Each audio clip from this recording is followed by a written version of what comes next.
Today I thought to show another thing I grew yesterday, which is this membrane, which is essentially inspired by a shape in a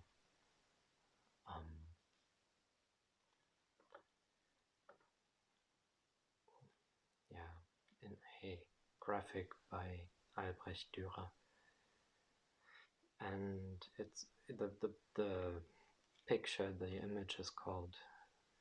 I'm at a loss for words for what the technique is. Maybe a cut in English, a Kupferstich.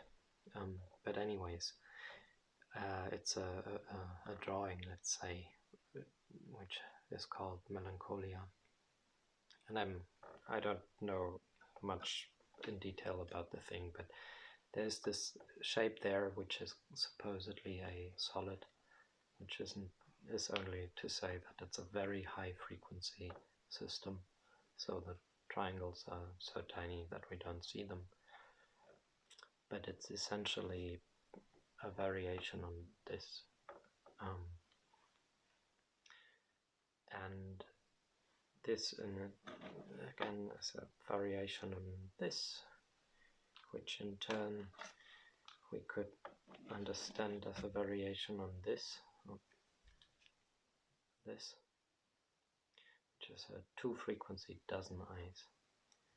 And the dozeneyes is essentially an eighteyes with two. I wanted to show you here.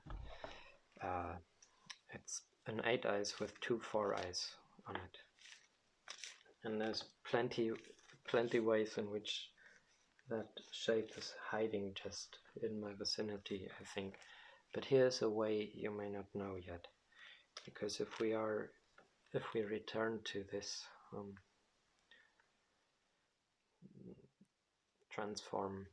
cubic transform, the non-triangulated cube, which doesn't hold its supposed solid shape, but actually can turn and turn and turn yet again, and in turn out to be quite a few, if not a lot of things,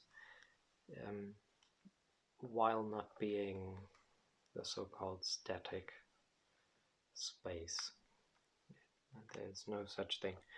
But usually when I demonstrate this one, I put in the triangles of the foureyes that fill in the faces of the cube, to triangulate it by adding in a foureyes.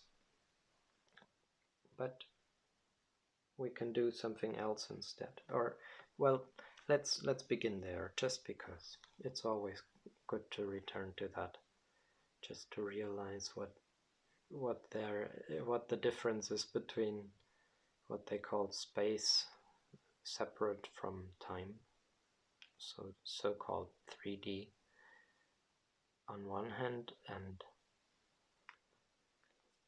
space-time on the other, which is already embodied, and time is just the relationship between insides and outsides and behinds and amongs of these various bodies of space-time. But here we grow a foureyes, which is not the swiftest, I must admit. This model has done this quite a number of times. There we go. So here's a foureyes. Out of two eyes we make foureyes, because we synergize along the way, which is to say we mind the whole, and we bring in ever more relationships that are relevant and responsive and regenerative, and they generate more life along the way and more room for life along the way. But with this in play, we can do what is always necessary within the manufactured reality that we inhabit of the so-called 3D space. We can triangulate the cube. Now it is omni-triangulated. Everything about it is triangles now. Oops. And the moment that changes, it is a transform again. Okay, but now we have this. Okay, and this is a shape that is somewhat familiar to most people, I think, because of the current paradigm.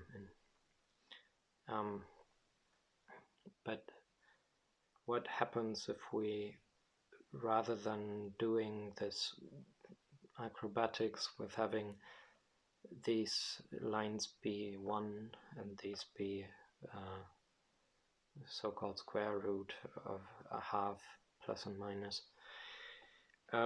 Rather than doing that, let's just do both this and this at one length, shall we? So let's see what happens. We are still going to omni-triangulate this thing, but we do it with fingers that are of equal length to the rest of them. And I'll just put them in here, turning every supposed square face into a pair of eyes. There. And as I go around in a triangle here, and then on the other hand here,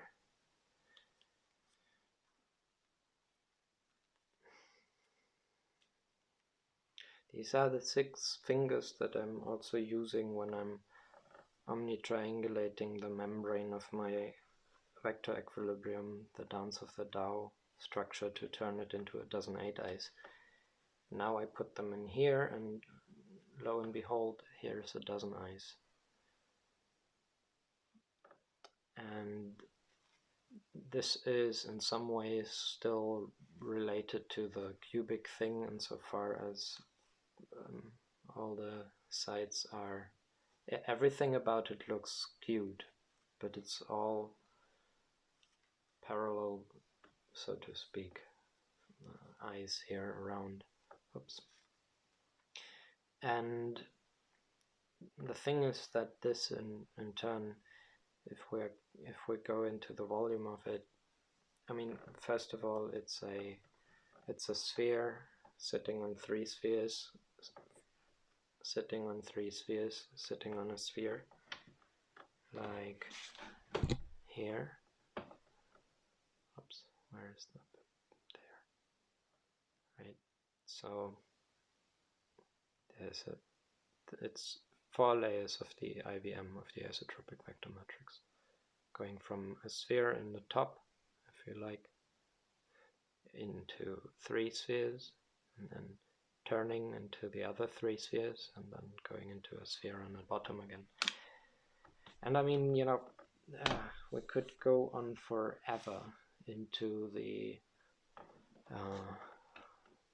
ways in which these layers of this pattern repeat and come into play. We could also just say, if we wanted to know something about this, if we look at this in the relative size of these fingers, so these are our units, then this is a unit volume foureyes, a quantum volume. There's 2 of those, positive and negative, plus an 8eyes in the center, which has a volume of 4 quanta.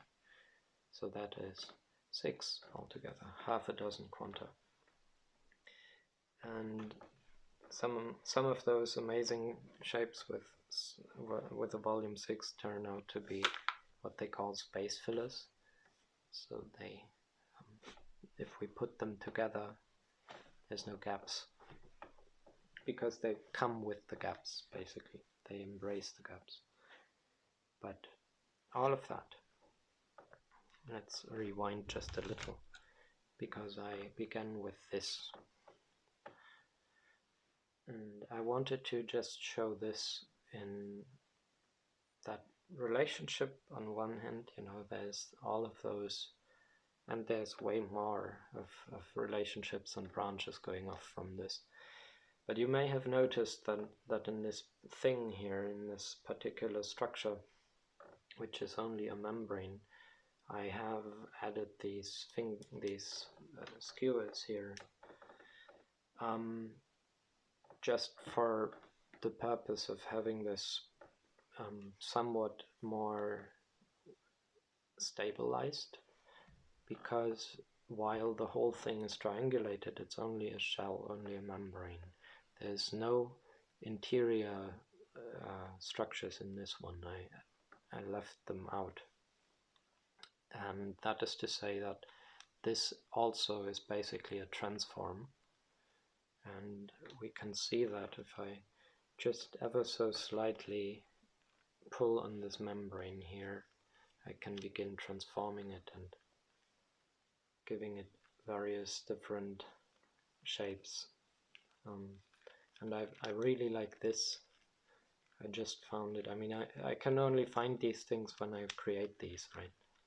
So this is a newborn. It's only came into being yesterday, and since then I have only played a little with it. But one can see here how, there's various different configurations that this can take in, and what I'm doing right now with this dimpling, as Bucky called it, transforms this membrane somewhat again, but it also helps to make it a little more, to stabilize the membrane as such, because now if I have it like this and I take out these sticks, it should still be quite capable of holding that shape, because of the massive dimpling on these both these sides. Now from the looks of it, from these ways, it just looks like a 3-frequency 8eyes, but it's not quite. And why if I don't have that in, if we take this out, if one takes this out, now look, I dimpled those corners, so those are still in there. So that looks like this, and let's get them out.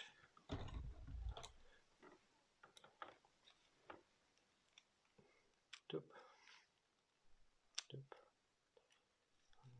doop. Okay, that's those. And on the other side here, and just as I do this, one can already see how it's much more difficult to actually hold it in that specific quote unquote solid shape, because there's no inside structure to this. It's a hollow shape really, but this is in essence what the Greek metaphysics of these so-called solids is all about. It's only a membrane. They don't even care about its triangulation whatsoever. It's just defined as a face of whatever shape. So and so many triangle shape faces, and so many square and pentagon and whatever. But unless they are triangulated, there is no shape there. So and when we triangulate the shape, it turns out that if we reduce certain shapes to their membrane, they begin to be transformable, and they can actually shapeshift enormously.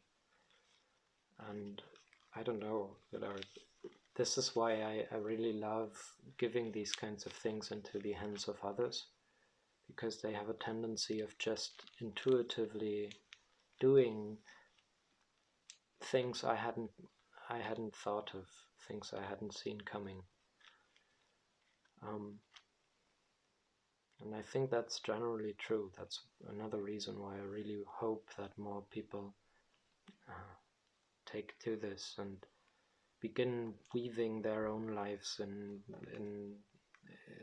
these kinds of shapes, because the only difference in what we need to be minding basically is that it begins and returns upon itself. That universe is growing in spheres, and those grow in triangles. So if we want to grow anyways, anything, any which way, in whatever need we have, if it is furniture or housing or any of the things that we make usually without thinking about shapes, they turn out as those boxes every time. You know, there's so many other possible ways and shapes that we can behold and be mindful of and be creative with, and when we do, all of them they all relate to one another, and we're just some others of these, you know, we relate with them too. And everyone can learn from one another, because there's a lot of ways in which these relationships unfold that all inter-accommodate one another. And they, if a principle turns out to be at play with one of the myriad members of the universe, there is things about that which we can just appreciate and actually mind when we are in need of things, you know. Shapes matter tremendously.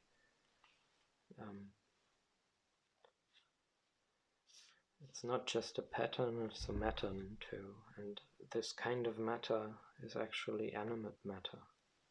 It's actually dynamic and living and shape-shifting as such. There,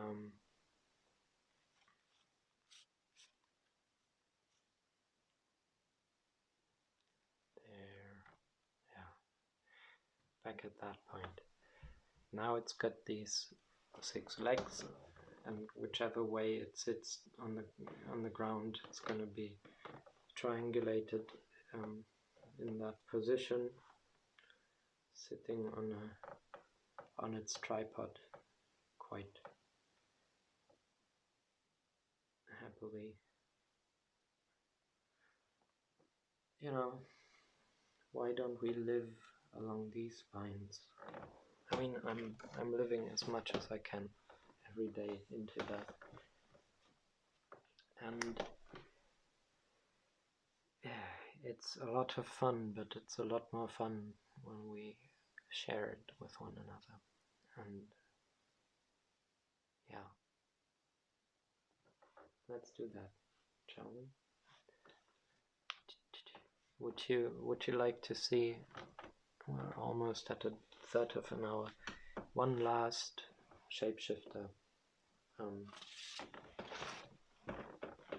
that is related to what we were just showing and talking about. So another thing I grew yesterday is this super mega size dozen eighteyes, big enough to just put one's head in, which is fine. It's really nice for a change. It's too big for the frame, clearly, but I have another one seated in there. It's currently woven eye to eye here, with an eye woven in with these 3 sticks up. Once I take one out, there's no more eye. this one inside and is now free to roll and move around and have fun. But how do I get it in and out without actually opening the big one? The thing is that the big one right now, the eyes of that one are big enough that this can sit in here, but it's small enough so that the inner one just doesn't just fall out through the eye. So in a way it's kind of like, you know, a rubber membrane that is airtight, because the eyes in it are so small that the air molecules do not fit through.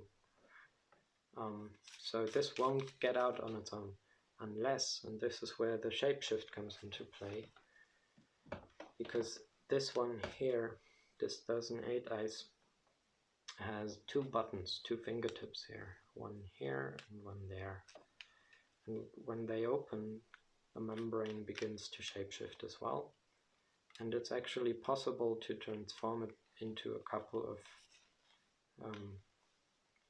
shapes, including this one.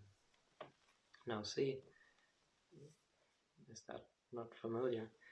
That's a dozeneyes again. So we transformed the dozeneyes into a dozeneyes and reduced its volume from, as a dozeneyes with regards to the unit foureyes quantum volume, it's got 106.5 quantum volumes.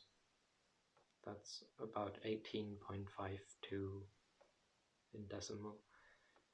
So the big one, this one is bigger, but relative to its length of the fingers, it's also got 106 quantum volumes. So does this one when it's unfolded. But if I fold it down like this, it's got suddenly a volume of just 6. So it turns to a third of its volume before the shapeshift. It's a reduction of a third. And now what we can do suddenly is we can actually get our little friend out of there, but it still wouldn't just fall through.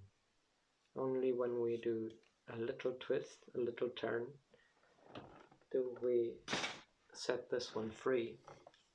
And as such, it can now move out and again be turned into a dozeneyes in no time. It's actually, I want to at some point turn this into like a card for the bike or for the car, so that one can simply fold it down into the dozeneyes, which is very neat and sleek and slender, and then turn it into the dozeneyes, which is quite big. Again, expand the volume of the shape from a third into a full, or the other way, from a full into a little, I guess a little less than a third, just a little less, like so. And I've first experienced this with a variation of this shape where I grew one of these from bamboo with a meter length, but I left out one of the corners, so it's, rather than being the full sphere of the dozeneyes, that we would now, like this, rather than the full thing, what I did was just like that, minus the 5 on the bottom here. So I could put this up in my room in Berlin. But I found that I could, because it was open here, I could transform it in the same way as I can with this. Possibly even like, well, I don't know. Let's open the two. Okay, So I could shapeshift it in the same way as this, and suddenly it would fit through the doors. And you know, that kind of thing, that kind of principally available fact of life is, I think, it's one out of an possibly infinite number of beautiful things that are just available at our fingertips if we do mind and look for them to find them. And what we've proven without a doubt is that we can create a world which is almost entirely, absolutely, totally, and those words sometimes are very unhealthy, but we've almost entirely turned this world into boxes. That's like the distinction between what we call nature and human nature.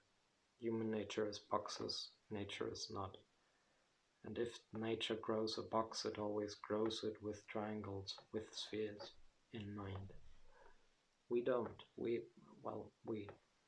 People who have been brought up and for generations in a frame of mind and stories of geometry that had them think regardless of triangulation, regardless of structure, regardless of what makes shape, what takes shape. And instead it was only this superficial and rather cumbersome uniform, the one to bind them all, to not mind them all. And because of that, we have expressed all our creativity and all our intuition and our beautiful, human kindness. We've almost exclusively expressed it through the prism of that orthodox shape. And every time I do this, I'm trying not to go too deep down into that, because there's so much to say about it. But if no one is listening, what is the reason to? But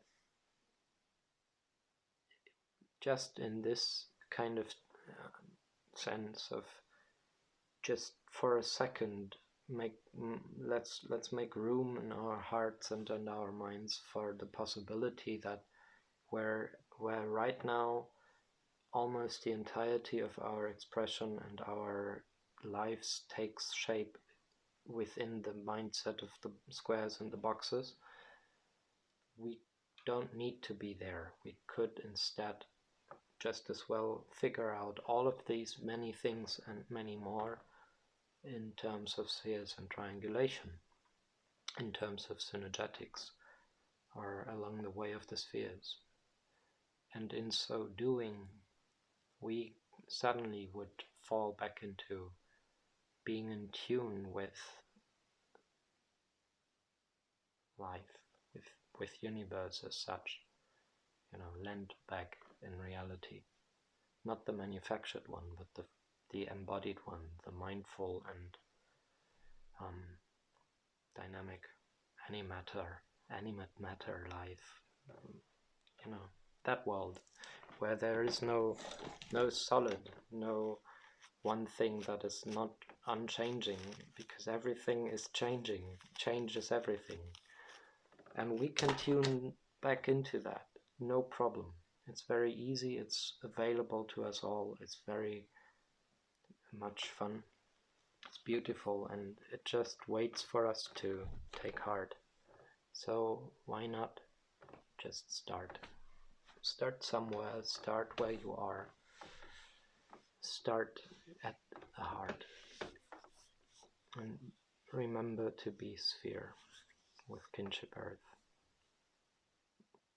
So peace be with you. Take care.